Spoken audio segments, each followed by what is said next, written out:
The Sakurada family has 9 children, made up of 6 girls and 3 boys. They live a pretty normal life in a typical Japanese household. One morning, Aoi, the eldest of the Sakurada siblings, woke up Akane and Hikari. She told them that everyone else was already up and getting ready to leave. Akane, the 4th child, was shocked to see that it was already 10 minutes past 7, and she rushed to get ready for school.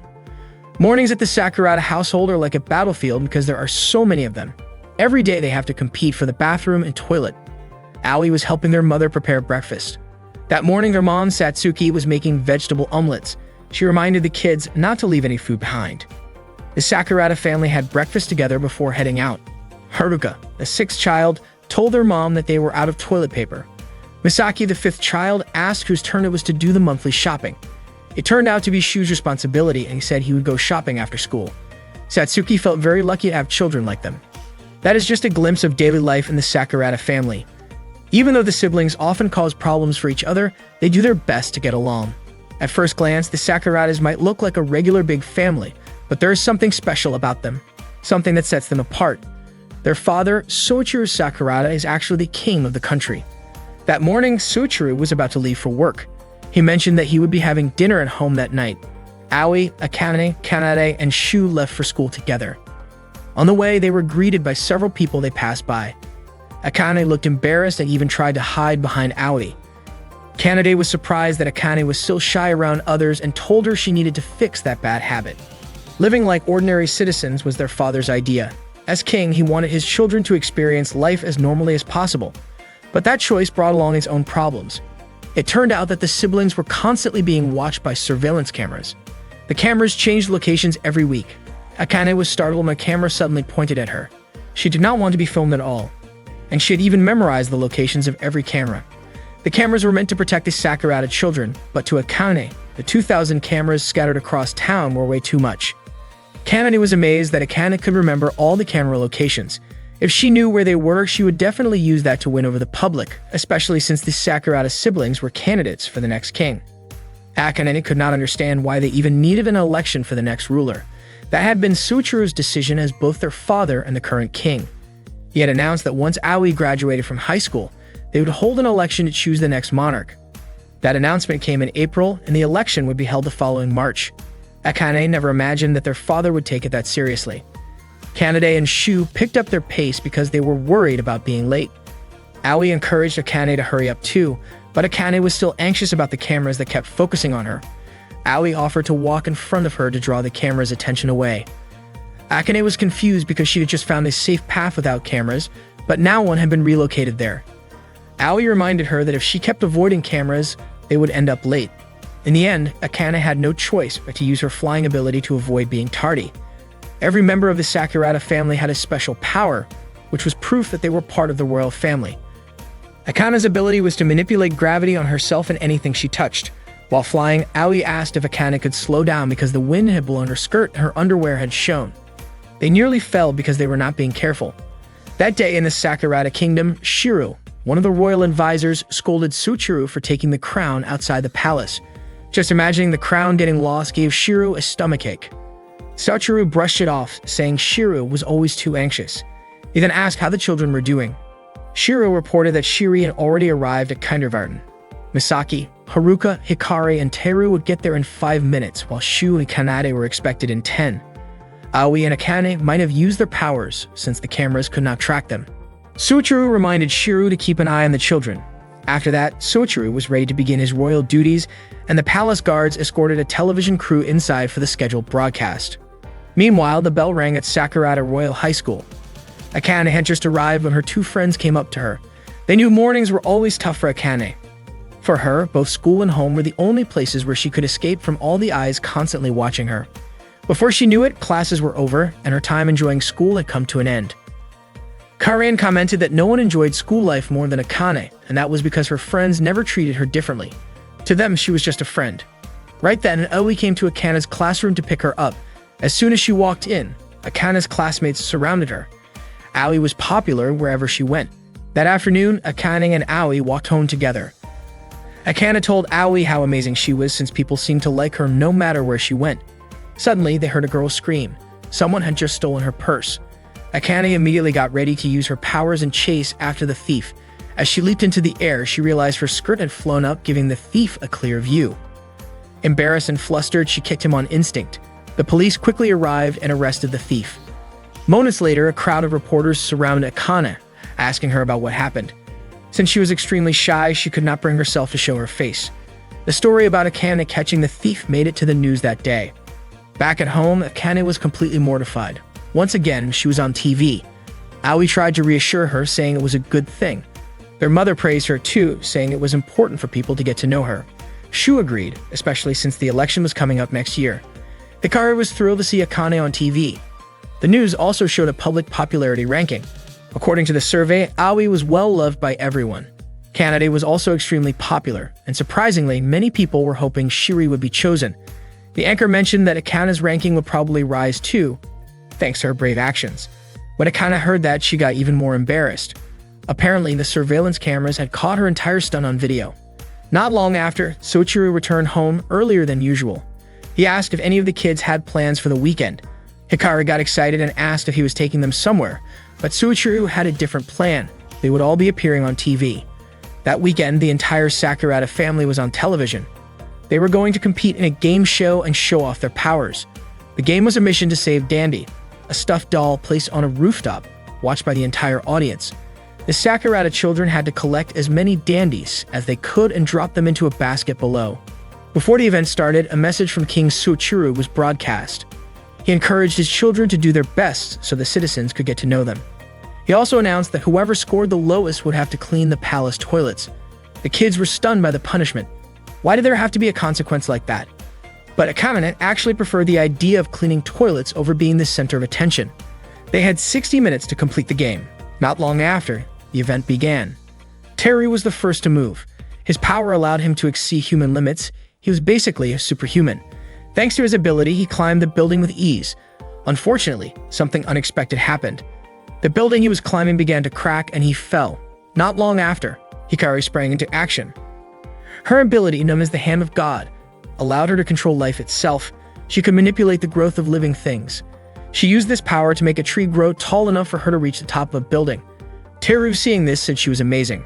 Unfortunately, Hikari made the tree grow too tall, which made it hard for her to reach the rooftop. The tree would return to its original size within 24 hours. Kanade was surprised by what Hikari did. She then used her own power called the Creator or Gate of Heaven. She created several drones and sent them flying up to retrieve the dandy. Kanade knew that every item she created would automatically deduct money from her bank account. The drones collected the dandy and dropped it into her basket. At that point, Teru had earned 4 points, while Kanade had 5. Seeing that, Misaki got excited. Her power, called One for All, allowed her to create up to 7 copies of herself. She commanded her clones to go collect the dandy, and they climbed up using the emergency stairs. At the same time, Shiri was off on her own, admitting that she did not quite understand what was going on. Aoi came over and asked what was wrong. Shiri explained that the fire hydrant man gave her a shortcut, but she did not get it. Aoi asked what exactly he told her. Shiri replied that he said, "Freight elevator B2, go up to the 27th floor." Hearing that, Aoi understood it was a route. Shiri then asked how Aoi knew that. It turned out Aoi had been to that place before. Shiri's ability, called Soulmate, let her talk not only to animals but also to inanimate objects. Meanwhile, Aoi's power, perfect memory, or invisibility gave her an unshakable memory. She never forgot anything she had seen. That was when Shu decided to begin his run. His power transporter let him instantly teleport himself and anything or anyone he touched to wherever he wanted. Thanks to that, Shu was able to collect several dandies in no time. Haruka was determined not to come in last, so he started moving as well. His ability, Next Possibility, allowed him to see the most likely outcomes from a range of potential futures. He approached Akane and told her to stay calm. According to him, if she kept standing still, there was an 87% chance she would end up in last place and a 74% chance he would. But if they worked together, those chances would drop by 25%. Akane said she did not mind coming in last because she did not want to stand out any more than she already did. Besides, the punishment was just cleaning toilets. Haruka then asked if she knew how many toilets there were in the palace, and that if she did it, she would end up meeting a lot of people. After hearing that, Akane felt more motivated to join the race and confidently said she would come in 8th. Haruka invited her to team up with him. Akane's ability, Gravity Core, let her control the gravitational force of her own body and anything she touched. With Haruka, she took off and began flying toward the rooftop.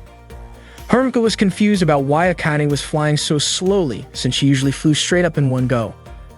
Akane said she could not go faster because she was afraid her underwear might show. Haruka gave her a push to help her reach the rooftop faster. Akane blushed and told him that just because they were siblings did not mean he could do something like that. Kanade noticed what the two of them were doing and found it odd. Meanwhile, Shu had just picked up his 50th stuffed toy. Teru, watching, commented on how impressive Shu really was. Suddenly, Akane and Haruka landed near them and almost ran into Teru. Luckily, Shu teleported just in time and took Teru with him to safety. They ended up in a place surrounded by blooming cherry blossoms. Back near the rooftop, Haruka told Akane about her clothes. It turned out that during the chaos, Shu had accidentally taken Akane's skirt with him, which was obviously super embarrassing for her. The race finally ended. Shu came in first place, while Akane and Hikari finished with the lowest scores. Hikari was surprised since she felt like she had worked so hard. But according to Misaki, Hikari had just been sitting in the tree the entire time.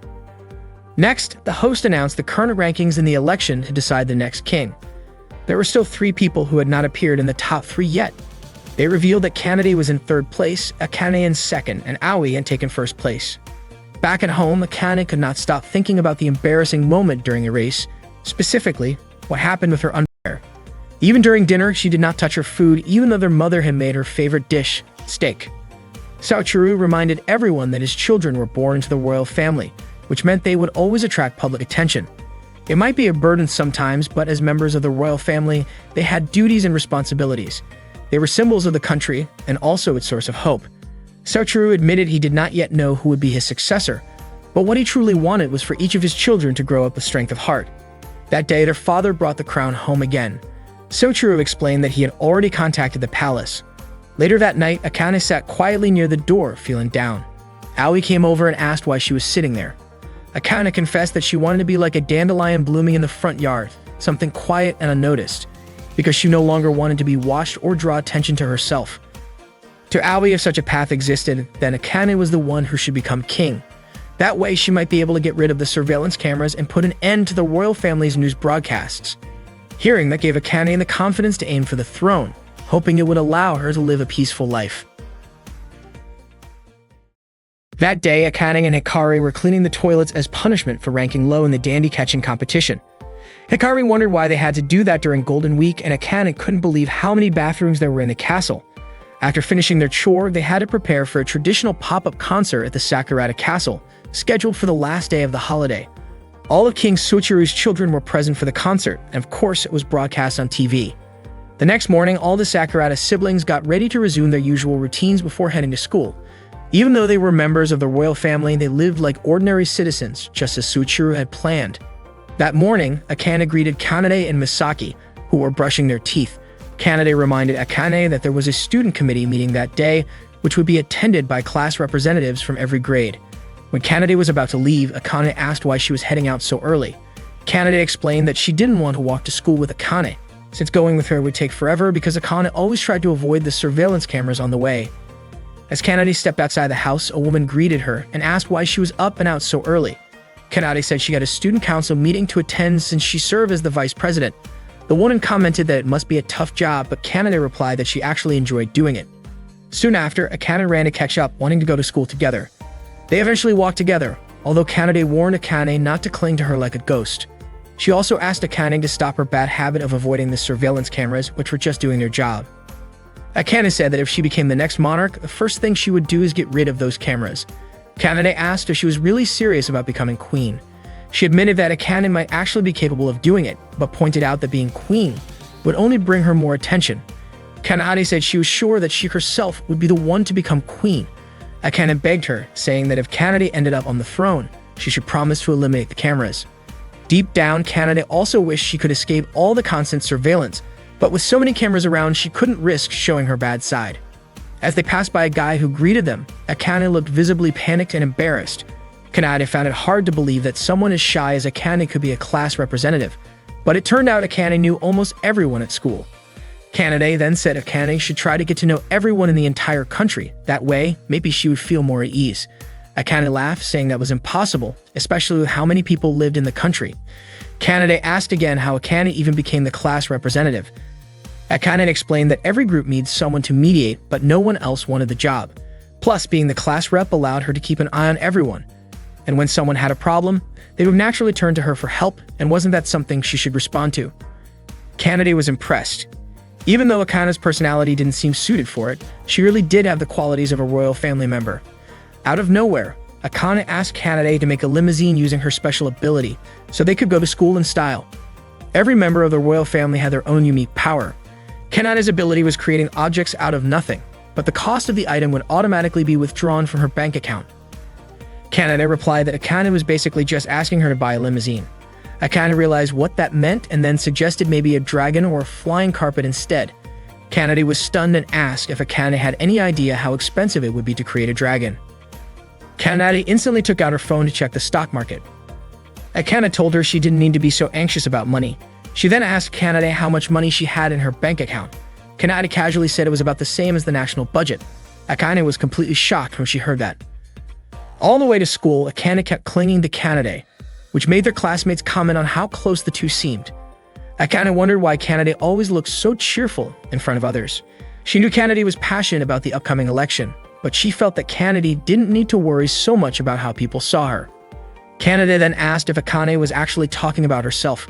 Kanade really wished Akane would stop talking so much, but she needed to tell her off without damaging her own image. Kanade asked Akane to let go of her hand, which she had been holding onto the whole time. Unfortunately, Akane refused. She knew that if she let go, Kanade would definitely run away from her. Kanade said there was no way she would do that and insisted that suddenly running off in front of everyone would be way too embarrassing. Trusting her words, Akane finally let go, only for Kanade to immediately sprint away. Akane chased after her, and both of them eventually got tired and stopped in a narrow alley. Kanade was surprised that Akane didn't just fly to school.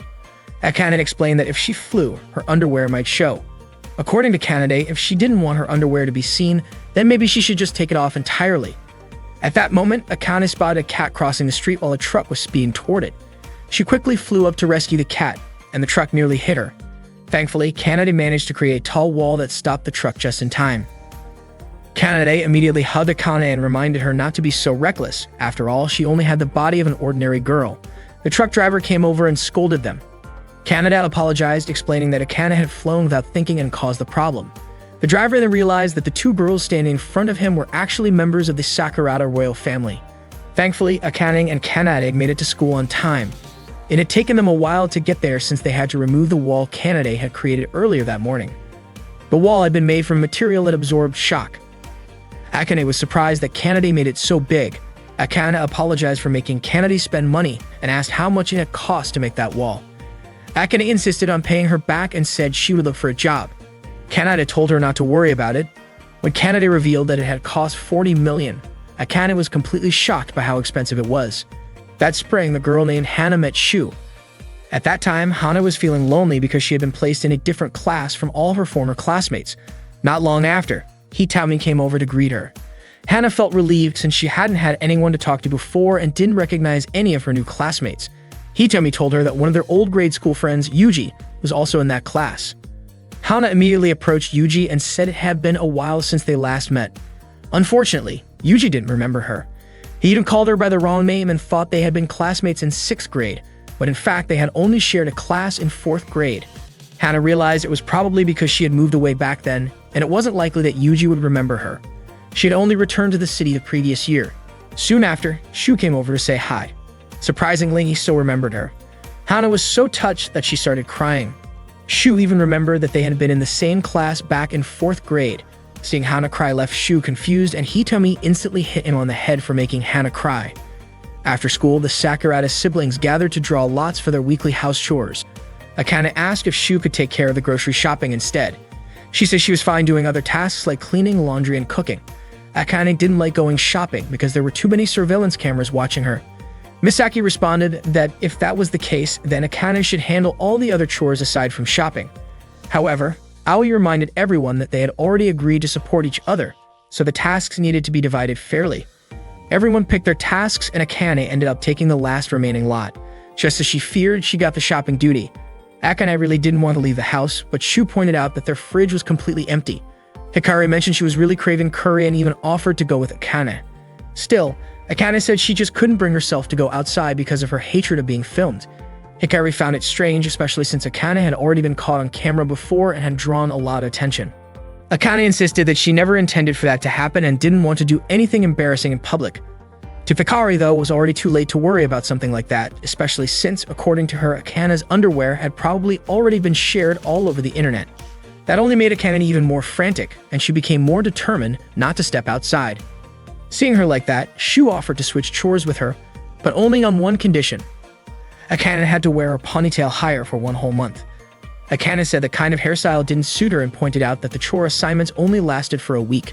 Eventually, she agreed to the deal but asked if it could be just for 3 weeks instead. Shu accepted her counteroffer. The next day, Hana was waiting eagerly for Shu in class, wondering what kind of conversation they might have that day.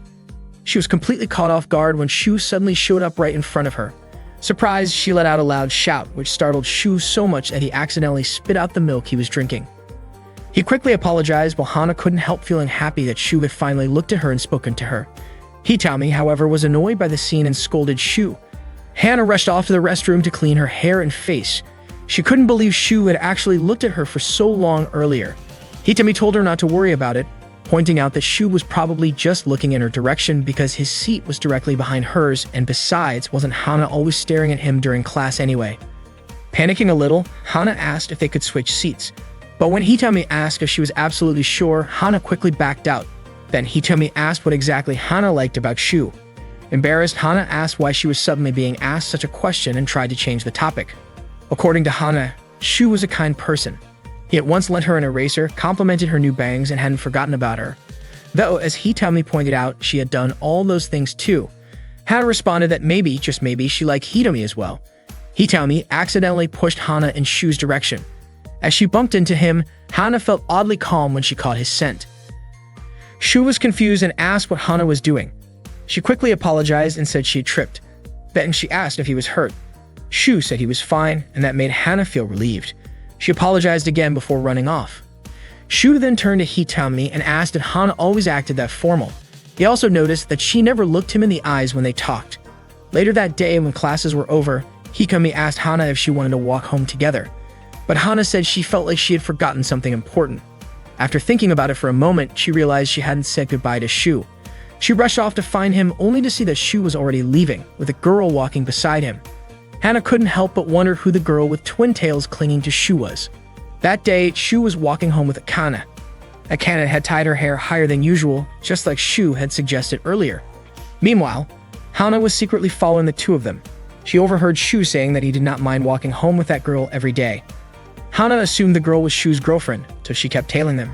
She also heard them chatting about shopping and dinner, which led her to think they might be living together. Shu encouraged Akane to get more used to the environment around them. Since they were part of the royal family and seen as national symbols, they would always be in the public eye.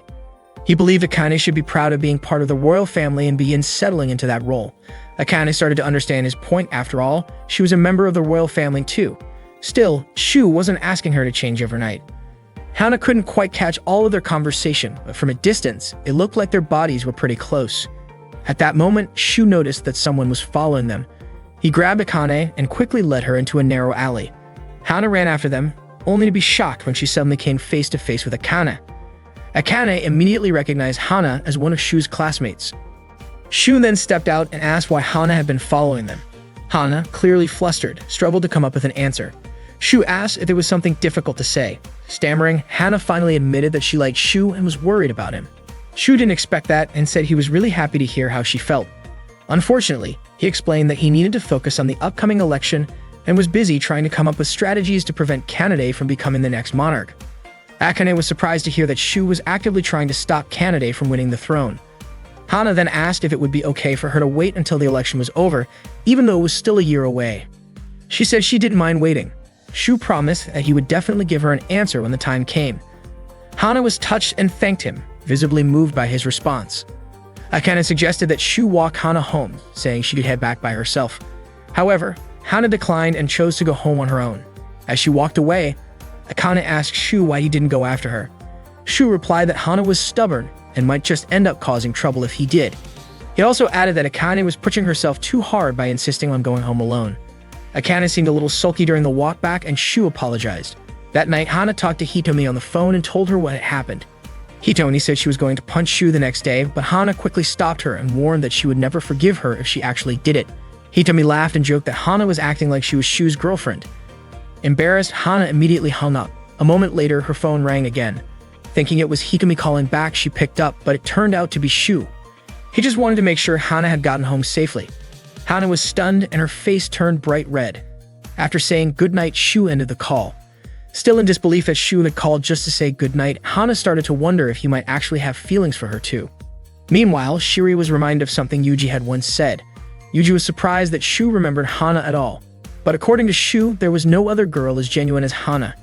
Yuji couldn't quite understand Shu's perspective, which turned out to be more thoughtful than he had assumed. He hadn't expected Hana to have grown more refined either. Shu explained that Hana was just like any ordinary girl, and there was a calm, down-to-earth quality that naturally radiated from her. He felt that Hana hadn't changed at all since their days in grade school. That night, before going to bed, Akane couldn't stop thinking about Shu possibly dating Hana after the election.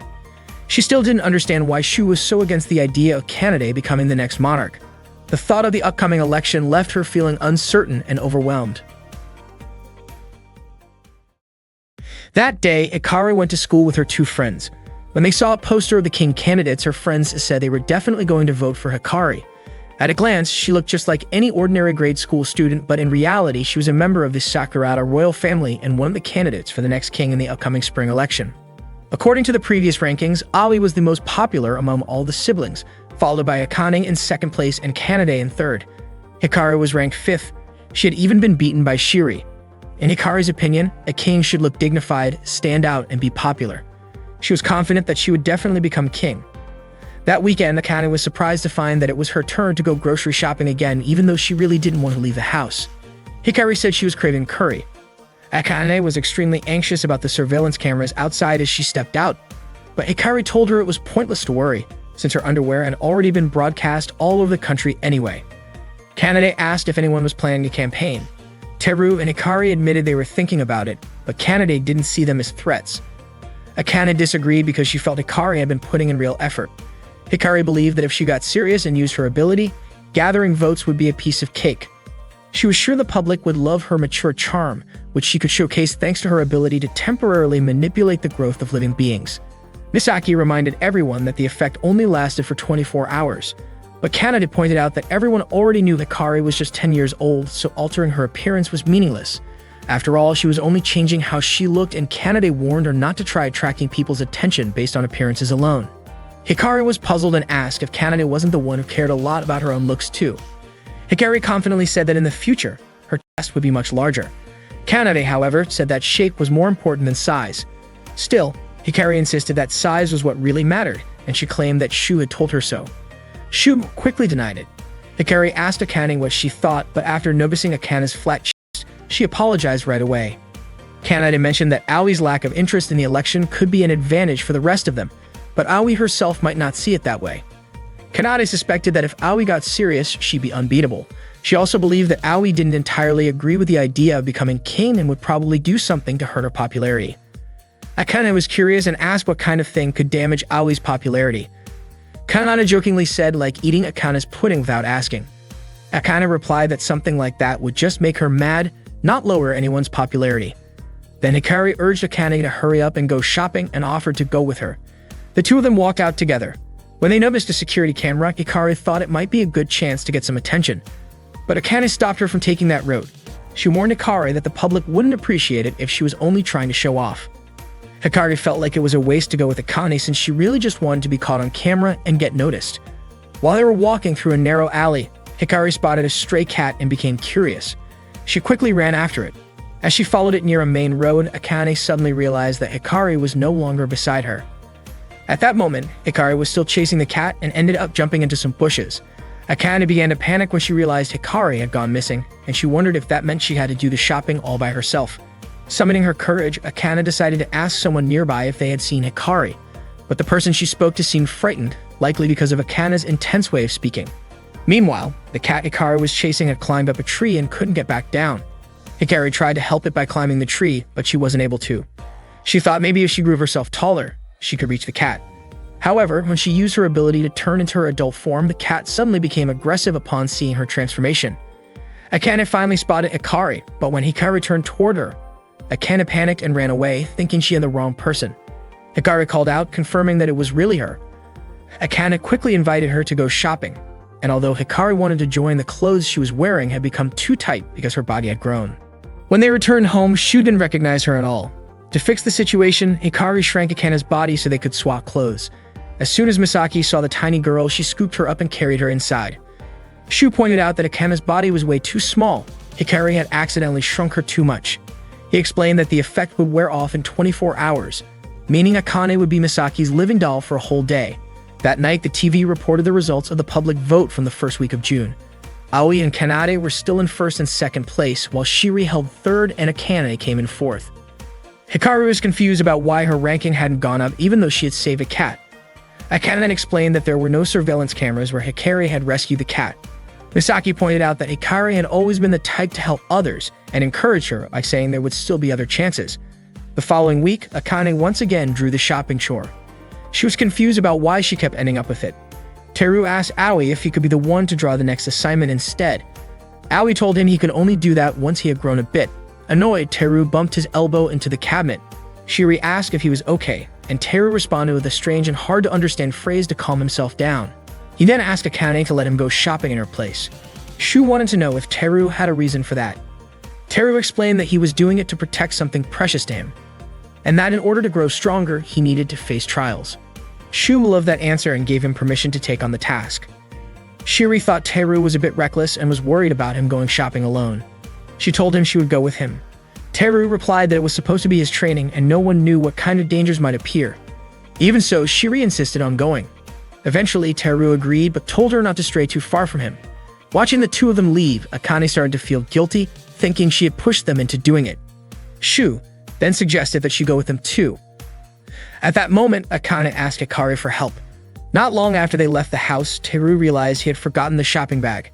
He was flustered because problems kept popping up one after another. Just as he was about to ask Shiri to go back and get it, Shiri pulled out the bag she had brought along. They continued walking but were soon confronted by a barking dog. Teru shouted at the dog to quiet down, but it kept barking. Shiri then spoke to the dog using her special ability, telling it that she and Teru were just passing by and not troublemakers. The dog understood her and calmed down, having mistaken them for intruders earlier. Teru grabbed Shiri's hand and told her to run. Teru believed that without a strong will to become king, they could easily end up in danger. He also mentioned that what they just faced was nothing compared to his potential as a superhuman. Even though Teru had powers stronger than most adults, he wasn't allowed to use them carelessly. He had promised his mother to be careful because his abilities were incredibly strong and potentially dangerous. At that time, Hikari was following Akane. Not long after, Teru discovered them, but he didn't recognize them. He scolded them for tailing him. Shiri noticed what was happening and both Akane and Hikari quickly left, reminding Teru that he was supposed to be shopping. Teru then remembered that he was on an important mission to buy groceries. Teru and Shiri arrived at the supermarket. According to Teru, the journey there had been full of obstacles and the real adventure was just beginning. Shiri told Teru there wasn't a shopping list in their bag, but Teru was convinced that the two people who had followed them earlier must have taken it. Shiri used her ability to summon the shopping list, and it turned out it was in Teru's pocket the whole time. After buying everything on the list, they headed home. Teru proudly declared that the mission had been successfully completed. On their way back, they encountered a stray dog. Teru looked terrified. Shiri used her power and asked the dog to let them pass, and the dog replied by asking for food. Unfortunately, Shiri didn't have anything to give. As the dog seemed ready to attack Shiri, Teru immediately used his power to defend her. He called the dog a coward for trying to attack someone weaker than him. Although Teru had promised their mother that he wouldn't use his powers recklessly, he had made up his mind that if anyone ever tried to hurt Shiri, he would break that promise to protect her. The dog got scared and ran away. Teru made sure Shiri was okay and told her they should head home. At that moment, Shiri asked if they could hold hands on the way back. The next day after school, Hikari went over to her friend's house. She was still thinking about how to boost her popularity for the upcoming election. They watched a concert on TV by Sakten, a newly debuted idol who had already drawn a crowd of over 10,000 fans. Inspired by this, Hikari realized there might be a simple way to become more popular. Akane entered Hikari's room calling for borscht so she could feed him. Seeing Akane, Hikari quickly wrapped herself in a blanket. Akane said she wasn't sure what Hikari was planning but warned her not to take things too far. Hikari decided to stay quiet until she officially became an idol to prevent others from copying her idea. She read a book about how to become an idol and learned that she needed to go through an audition process. Since she was still in grade school, she would need a guardian to accompany her. Unfortunately, it would take another 2 years before she could audition on her own. Determined, Hikari came up with a plan to transform herself into a middle schooler so she could attend the audition independently. Feeling confident about her plan, she started looking for a costume, so she decided to search Misaki's wardrobe instead. While she was going through Misaki's closet, Haruka walked in and immediately questioned her. Hikari explained that she needed an outfit for an audition. She admitted that she wanted to become king, so she was thinking of ways to boost her popularity and wanted to try becoming an idol. Haruka agreed to keep her secret from the rest of the family, but told her that if she was serious, she needed to fully commit. Hikari managed to pass the audition without anyone in her family finding out. Haruka helped train her for the next round. It was true that she had lost sight of her original goal for a moment. There were always countless easy ways out, but what was the point of shortcuts when it's the struggles that make success meaningful? That day, Hikari went to her second audition with Haruka. Haruka reminded her that as members of the royal family, they might be treated differently, so they had to be careful to hide the truth. Hikari owed her friend Shika a big thanks. Shika had let Hikari use her name to apply for the audition. Shika was thrilled to have a friend aiming to become an idol. Haruka encouraged Hikari to show off her amazing charm, reminding her that once her true identity was revealed, it would be hard to go back. Hikari stepped into the studio, and the staff asked for her ID card or student ID. Hikari handed over her elementary school student ID only to realize that it displayed her real name. The audition staff didn't recognize her as a member of the royal family, but the real issue was the fact that it was an elementary school ID. The staff mentioned that Hikari looked older than expected, and they suspected that there might have been a mistake during the photo review process. The audition panel apologized, explaining that they weren't recruiting grade school students at the time. Hikari left the studio and told Haruka what had happened. Technically, Haruka could have posed as her guardian to help her apply for an audition specifically for grade school students, but he chose not to mention that option. Instead, Haruka suggested they go home and told her that even in the face of failure, there's always a light shining through. While Haruka went to the restroom, Hikari waited for him at the park. Not long after, a man approached her. He introduced himself as Kuji and said he worked in production. He asked if Hikari was interested in becoming an idol. Hikari excitedly said that she was. Kauji studied her face and said she had a positive aura. Intrigued, Hikari decided to go with Kauji to his studio. When Haruka returned from the restroom, he noticed that Hikari was no longer there. At Kauji's studio, Hikari showed off her talent. Kauji's superior even praised him for discovering someone as promising as Hikari. Soon after, Sakshin appeared. Hikari recognized her immediately and told her that she wanted to become an idol just like her. Kauji asked Hikari if she was truly serious about becoming an idol. Hikari responded with enthusiasm. Kauji then said he needed to speak with her guardian and asked her to contact them. But it turned out that Hikari's phone was still with Haruka. Earlier during the first audition, Hikari had given her phone to Haruka so it wouldn't distract her. Kauji then asked her to give him her home phone number, but she couldn't remember it, so he suggested going straight to her house. Hikari agreed and even invited Sakshin to come along, though Sakshin declined because she had a recording session that day. As they were leaving the studio, Haruka saw Hikari. She told him that she had just been scouted by an agency. Haruka reminded her that she shouldn't go off with strangers. Kauji then asked for Hikari and Haruka's last name. Hikari answered truthfully and said she was from the Sakurada family. Kauji and his superior immediately went to apologize to Soichiro for not treating Hikari with proper respect. Kauji explained that he saw a natural idol aura in Hikari and sincerely asked for Soichiro's permission to let her become an idol. Soichiro agreed.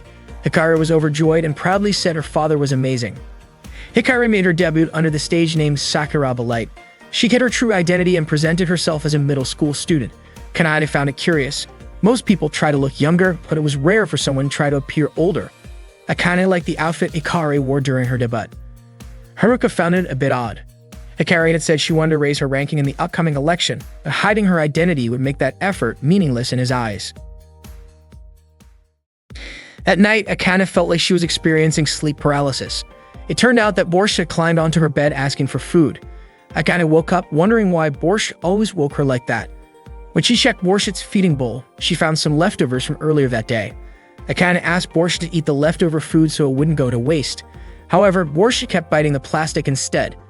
Akane then poured cat snacks until the bowl was full, but Borscht continued chewing on the plastic. The next morning, Akane asked Shiri to find out why Borscht was biting the plastic bags. Using her ability, Shiri tried to understand what Borscht wanted. It turned out that Borscht was very grateful they had taken him in when he was lost, but he was eagerly waiting to see what kind of food the royal family would give him. Unfortunately, Borscht was very disappointed, saying the food there was even worse than plastic. Finally, Akane understood what Borscht wanted. That morning, Akane was running late on her way to school, but luckily, she still made it to class on time. Karian greeted her and mentioned that Akane had always been diligent, and it was okay to be late once in a while. Akane said she actually aimed to have perfect attendance at school without any absences. Unexpectedly, Akane's classmates were shocked because she wasn't wearing a skirt that day. The classmates thought this was unusual, and in that unlikely situation, everyone started questioning their own normality. As a result, they all began doubting the reality they were experiencing. No one dared to say it out loud because they believed it was a form of social psychological reaction and a negative feedback loop. Yet, if they could live peacefully without thinking about it, that would also be a kind of happiness. Karian also wondered if this situation was really something worth showing off, but the problem was that it involved Akane. If Akane suddenly realized it, she might die from embarrassment. Karian was actually surprised that Akane hadn't noticed yet. She wondered if Akane did it on purpose, because if so, Akane's taste in clothes would definitely become the talk of the town. If Karian, as her best friend, had done that to her, Akane would probably be hurt and shocked. Karian was confused about what she should do. Seeing Karian deep in thought, Akane asked what was wrong and suggested Karian share if she had a problem. Karian was surprised that no one had talked about it and wondered if maybe everyone thought it wasn't strange at all. At the same time, two male students were talking about Akane not wearing a skirt. Hajime overheard this and asked if they were sure Akane wasn't wearing one. They weren't certain, but it was possible Akane was wearing a super mini skirt because they couldn't see clearly. So Hajime concluded that they hadn't confirmed what exactly was under Akane's skirt. This meant not only was it possible that Akane was wearing a skirt, but she could also be wearing nothing at all. Meanwhile, Kanade heard from a friend that there was a rumor Akane was walking around without a skirt. Kanade didn't immediately believe it, especially since Akane was easily embarrassed and wouldn't do something like that. Kanade wasn't worried either, confident that Akane could handle anything that happened. However, Kanade accidentally bumped into a wall, which was a sign that she actually was concerned about Akane. At the same time, Aoi also heard the rumor from two of her friends. Aoi quickly sent a message to Akane to confirm, but unfortunately, Akane had left her phone at home. At that time, there was an announcement from Kanade, the student council vice president, asking Akane to come to the student council room immediately. Akane was confused about why Kanade had to call her through the school's public address system. Karian, worried about Akane, offered to go with her. Akane said she felt fine when she was at school, but she didn't mind having Karian accompany her either. Hajime and the other students were watching Akane head to the student council room. Since that room was on the third floor of the south building and Akane's class was in the east building, she would have to use the stairs. Because of that, Hajime and a group of male students felt the urge to peek from below to check if Akane was wearing a skirt. As they walked through the school hallway, Akane mentioned that Karian had always been there to support her and jokingly said she would marry Karian someday.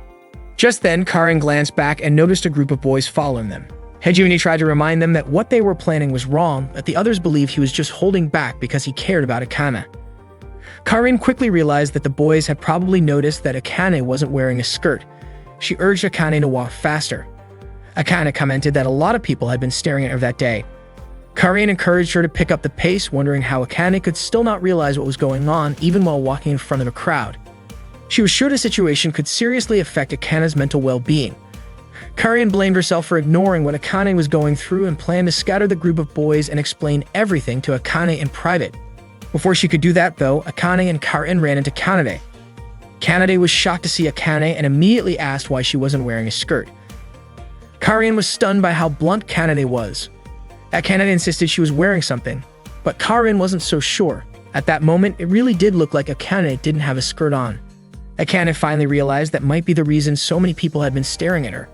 She explained that on her way to school, she tried to avoid the surveillance cameras, but her skirt got torn on a tree branch, so she changed into shorts.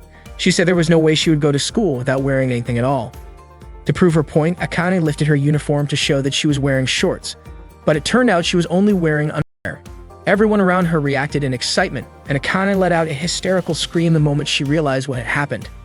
The next day, the students gathered in the school auditorium to hear an announcement from the student council vice president. No one had ever actually seen the student council president, and their duties were often handled by Kanade. There were even rumors that the president was a first-year student because of their short stature. Kanade shared an announcement with the students. Next week, the whole school would take part in a citywide cleanup campaign. She encouraged everyone to work together to help make the city beautiful. Akane and Hajime were walking through the school hallway carrying assignment books. Akane admitted she lost her motivation when she heard about the cleanup event. Hajime asked if they could request to be assigned somewhere near the school. Akane didn't want to seem selfish. After all, everyone would be happy to see the city clean, but she couldn't help but worry about how many people would be looking at her face. Hajime found himself mesmerized by how shy Akane looked. Suddenly, Takeda approached Hajime to talk about the morning assembly. Hajime handed the books he was carrying to Akane and went off to speak with Takeda. Akane was curious. Takeda was actually Hajime's senior, that he spoke to Hajime so politely and had even addressed him as president. That made Akane wonder who Hajime really was. Meanwhile, Hajime and the others gathered in the preparation room. He scolded Takeda for calling him president in front of others, and Takeda quickly apologized. Hajime said Akane seemed confused lately, probably because of Kanade's city cleanup idea. His friend suggested speaking up about it to the student council, but Hajime told them not to. He believed that making a fuss might end up backfiring on them. Instead, he said he would take care of it himself. Hajime went to see Kanade in her classroom. Kanade's classmates assumed Hajime was there to confess his feelings. Yuji then told Shu that someone might be planning to confess to Shu's twin sister. Shu watched to see who Kanade was talking to and referred to Hajime as president. Yuji was confused by Shu's words, but Shu told him not to worry about it, saying it was nothing. Yuji complained that the city cleanup event sounded boring and asked Shu to try convincing his sister to drop out of it. Shu figured that if Hajime was talking to Kanade, it must be related to Akane. Hajime approached Kanade to discuss the cleanup event. Kanade asked if Hajime wanted her to change the location to somewhere near the school, but she refused to do so because Akane still owed her 40 million yen. Kanade wondered why Hajime wasn't happy about the event, since it would give him the chance to enjoy watching Akane being embarrassed. At that moment, Akane tried sneaking into Kanade's classroom quietly, but she got caught by Hitami, who immediately called her friends over. Soon, Akane was surrounded by Hana and the others, curious about what she was up to. Akane had no way of escaping her upperclassmen. Shu then called out to Kanade and asked her what she and Hajime had been talking about. Kanade, messing around, teased that Hajime had asked Akane to marry him. Hearing that, Shu immediately got upset and strongly rejected the idea. However, he clarified that it didn't mean he disliked Hajime, he just had other concerns. Kanade admitted she was just joking and that they had only talked about the upcoming morning assembly. Once he heard that, Shu quickly walked away. Yuji asked if Shu had managed to convince Kanade, and Shu replied that everything was fine now, assuming the topic was really about Akane. Yuji praised him for successfully persuading his sister. Meanwhile, Aoi's classmate Uzuki looked like she had caught a cold. Aoi gave her a tissue and told her not to push herself too hard. Not long after, one of Aoi's classmates came in and said a first-year student was looking for her. It turned out to be Hajime.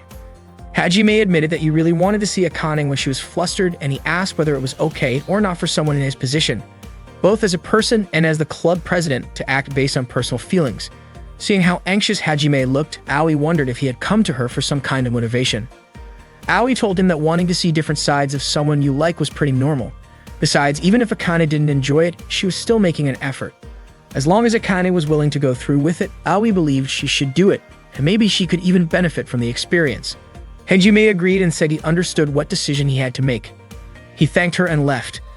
Aoi commented to herself on how strong Hajime's desire really was. Not long after, Akane came to visit Aoi's classroom, which surprised Aoi because Akane rarely came by.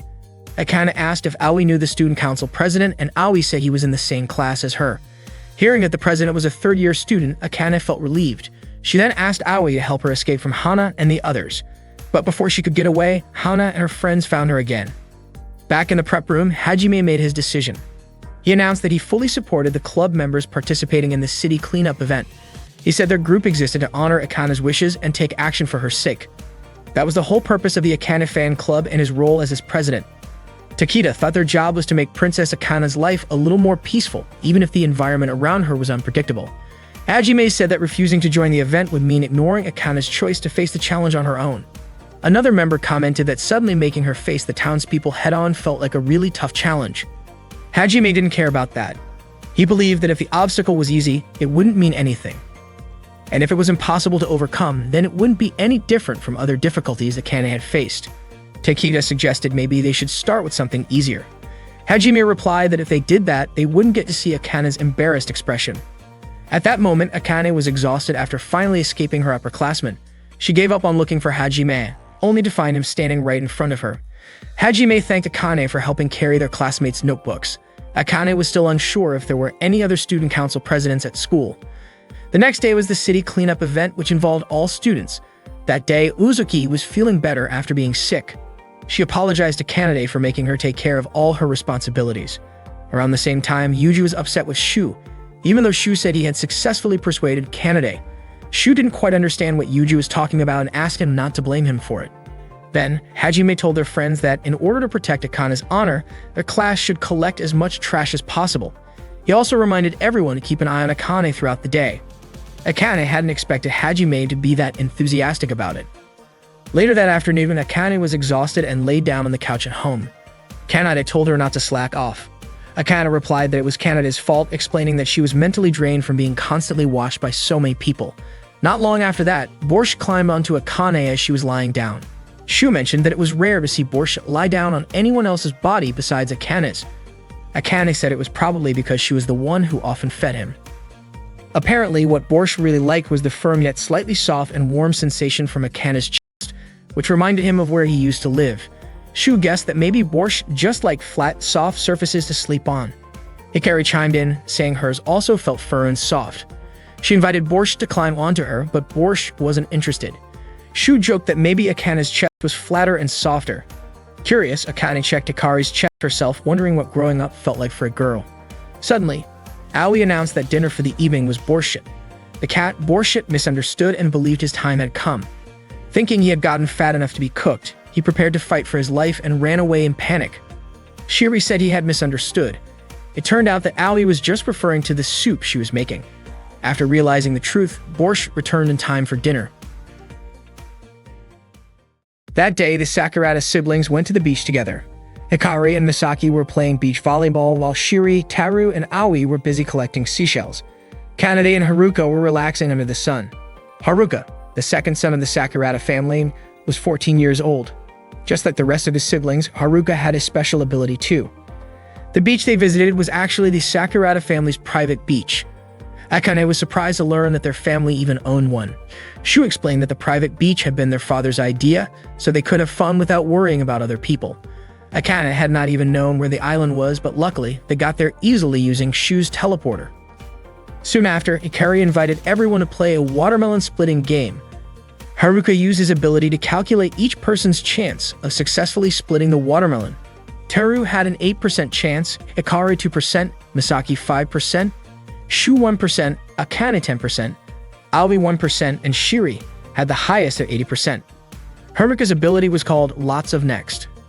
Kanade walked over to Haruka and asked what he was predicting. Haruka told her he was calculating their chances at the game, and that Kanade's probability was 50%. Kanade was surprised when she heard Shiri's was 80%. She asked Haruka if that meant it was not guaranteed. Right then, Teru took his turn, and sure enough, he failed. Hikari went next but missed the watermelon completely. Still, she looked cheerful. Seeing that, Shu said that Hikari did not have to force herself to act like an idol. Misaki's turn came next, but she ended up accidentally throwing the stick toward where Haruka was sitting. When it was Akane's turn, Hikari, Teru, and Misaki tried giving her directions, but they only confused her, and she ended up missing as well. Shu's swing came really close but still missed. Aoi also failed, just like the others. Then came Kanade's turn. She suspected that everyone was failing on purpose just to make Shiri happy. Still, she did not want Haruka's prediction to come true. Haruka noticed a tense aura building around her. Kanade walked up confidently, ignoring the voices around her giving directions. Her odds were pretty good at 50%, but Shiri still had the highest chance. Haruka thought that logically, Shiri should be the one to split it. Kanade positioned herself at the perfect distance, and her hit landed right on the watermelon.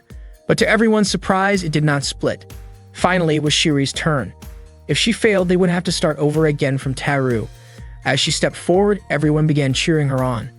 Haruka also hoped Shiri could do it, but he remembered that even Kanade's strong hit had not been enough. Then something strange happened. Shiri heard the watermelon speak. It claimed it was tougher than most and did not believe she could split it. Shiri suddenly felt sorry for the watermelon. She believed it must hurt whenever someone tried to hit it. She apologized and admitted she could not do it. The watermelon was touched by her kindness. No one had ever said something nice to it before. It told Shiri it did not mind if she tried. In fact, it asked her to hit it as hard as she could, so she could enjoy the moment. Shuri said again that she could not, but the watermelon gently insisted.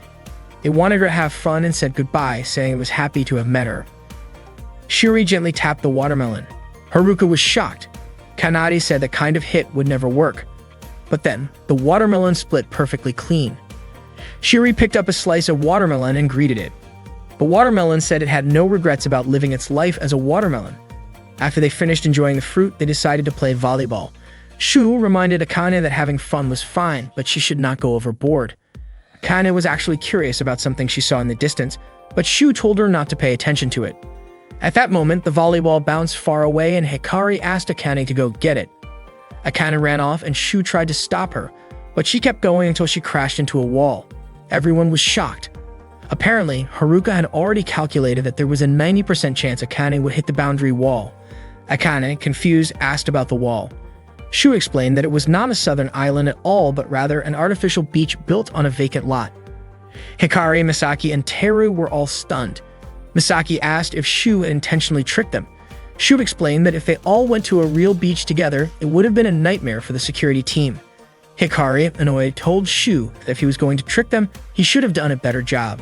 Shu tried to calm them down, assuring them that the sand and the water were real. Hikari then realized he was telling the truth. Akane said that Shu did not need to keep it a secret. As long as they could all have fun, the fact that it was fake did not matter. Shu apologized, saying all he wanted was for his siblings to enjoy themselves. Akane admitted she had a good time. Right then, Hikari, Misaki, and Teru began hitting the boundary wall out of curiosity. It turned out the wall was quite sturdy, like the kind used in TV sets. Not long after, the wall collapsed, revealing that the beach was actually just a setup on a vacant lot next to a road. Passers-by were shocked to see them standing there in swimwear. Akane was mortified when Hajime and Takeda saw her and she screamed in panic.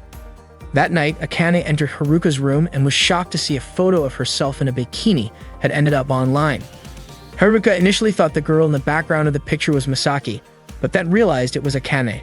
They both yelled out in surprise. Haruka asked when Akane had gotten behind him. Akane said she had just entered his room. Haruka asked if she had seen the photo, and Akane admitted that maybe she had mistaken it for something else. Haruka asked if she had knocked before coming in. He expressed that he did not like it when people entered his room without permission. Feeling guilty, Akane quickly apologized. She asked Haruka not to make excuses. Haruka then tried to explain the photo. He said it was actually a picture of Akane's lookalike, but Akane did not believe him. She was confused about why Haruka had not told her. From her point of view, if someone was talking about who saw the photo, it meant that person might be using it inappropriately, which she found unacceptable, especially from a sibling. Haruka reassured her that such a thing would never happen. Akane was taken aback and told Haruka to stop reading her mind. Akane pressed him about what the photo really meant and why he had kept it from her. She threatened to call Misaki to tell her everything, but Haruka quickly stopped her. He admitted that he could not tell anyone about it, but he also thought it was not something Akane needed to worry about. He asked her to forget what happened. Still feeling upset, Akane warned him again that she would call Misaki. Haruka started to panic, realizing it could be a big problem if Misaki found out. He considered that maybe it would be better if he explained everything himself. Just then, Misaki suddenly entered Haruka's room, catching him off guard. Haruka explained the photo to Akane. He said that since Akane rarely goes online, she might not know about one of the fan websites dedicated to the Sakurada family. On that site, there were several photos of Akane, and Haruka admitted he had already asked for Akane's pictures to be taken down. He went on to explain that the fan site was created by people who were genuinely enthusiastic about the Sakurada family. Most of them used images taken from TV, uploaded them, and spent time chatting about Akane. The site was considered a form of entertainment by the state, so it was tolerated. However, Haruka figured Akane wouldn't like it because it was embarrassing, so he decided to keep it a secret from her. Akane asked what the fans were saying about her. Haruka replied that they were talking about how cute she was and how they admired both her visible traits and the ones that weren't so obvious. Hearing that, Akane felt like she could never step outside the house again. The next day at school, Misaki was checking her schedule. Her activities for the day included dodgeball club, futsal club, cooking club, tea ceremony club, assistant for the drama club, shoji club, and modeling for the art club. Misaki mentioned that even though it was summer break, her clones were still full of energy. Misaki, who is Haruka's twin sister, has the all-for-one ability, which allows her to create 7 identical clones of herself. She made her clones carry out the day's packed schedule. Meanwhile, Misaki's task for the day was an interview for the school newspaper, focusing on the girls in the Sakurada family. Aoi had originally asked Misaki to take her place because she was busy with student council duties that day. Kanade also wasn't available and apologized for the trouble, and Akane had flat-out refused and begged Misaki to understand. Misaki's clone in the tennis club was named Unico, and she had a short temper. The one in the drama club was called Levi, who was jealous by nature. Inari, who joined the shoujo club, was known for being greedy. Boo-Boo in the cooking club had an insatiable appetite. Belle, the one who modeled for the art club, was lazy. Shora in the tea ceremony club had an overly flirtatious personality. And Leo, who played futsal, was arrogant. At that moment, Misaki was being interviewed. She shared that Aoi and Kanade were both reliable at home, while Akane always seemed to be glowing whenever she was there because she felt truly comfortable at home. The interviewer then asked if Misaki's older sisters were amazing people. Before she could answer, all of her clones suddenly appeared and announced they had finished their club activities. They barged in, creating a loud commotion.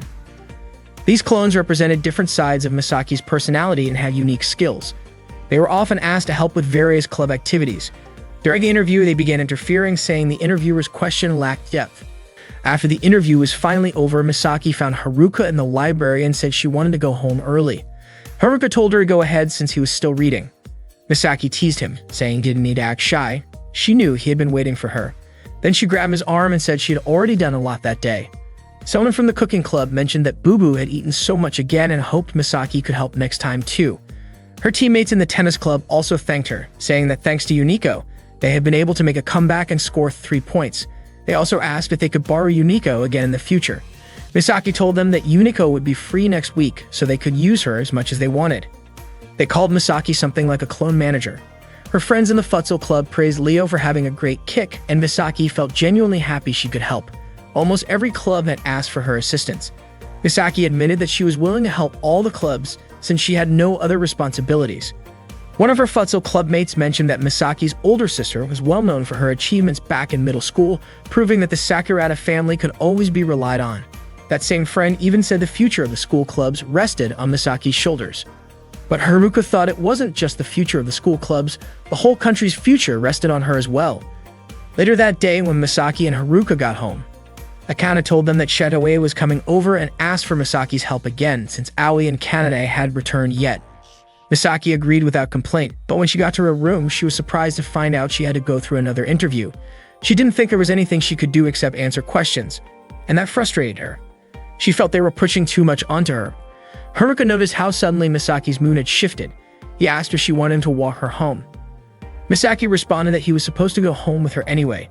Deep down, Misaki was upset because people always praised her older sisters, and the only thing they ever seemed to admire about her was her clones. She asked Haruka if everyone was just being selfish. She got even more annoyed when Haruka didn't respond. The truth was, Haruka also thought people were being selfish toward Misaki. Since he wasn't really listening, Misaki called out her clones to vent. Haruka was stunned that she actually did that. The clones started showing up, and instead of listening, they began trying to invite each other to play. Misaki had to tell them to stop messing around. She had called them for a serious reason. That's when she realized Boo-Boo was missing. It turned out Boo-Boo was snacking with Shiri. Misaki told everyone to sit still and listen, since she had called them to open up about her feelings. But Leo thought it was pointless for Misaki to talk to herself, and Levi believed her problems probably weren't that important anyway. Shora told Misaki to just focus on what made her happy. That really pushed Misaki over the edge. Yumiko and Boo-Boo tried to calm her down, but Misaki felt even more frustrated. Everyone seemed to rely only on her 7 clones, not on her as a person. She felt like a burden to the very clones she had created. Akane called out to let Misaki know that Shetoe had arrived, but Misaki refused to come down. Akane was confused by her sudden rebellion. Misaki insisted that Akane do the interview instead. Then Shora told Akane to go downstairs with her, saying she would take Misaki's place for the interview. At that moment, Misaki realized she was just a manager of her own clones. She believed what she did was below average. A small part of her invited her older sisters, and even her clones. But the clones reminded her that only she had the power to create versions of herself like that. Unico made her realize that all the clones were actually parts of who she was. Haruka told her it was perfectly okay to be ordinary. He said he was surrounded by weirdos anyway, and in his eyes, Misaki was amazing. If she ever stopped being herself, that would be the real problem. A moment later, Akane returned with Shora, who had apparently given an inappropriate answer during the interview. Akane said only Misaki could answer questions properly and connect with others so easily. Then Shora hugged Haruka and asked him to cheer her up because Akane had just scolded her. Misaki stood up and said that without her, none of them could function. She dismissed her clones and finally went to meet Shitoe. Haruka watched her go and thought that she wouldn't be able to do much without him. After all, he had calculated a 100% chance that Misaki would go back to being her usual self. But in all the rush, Misaki had forgotten about Belle, who was still curled up under the blanket. Haruka called out to Belle, telling her to go downstairs and catch up with Misaki.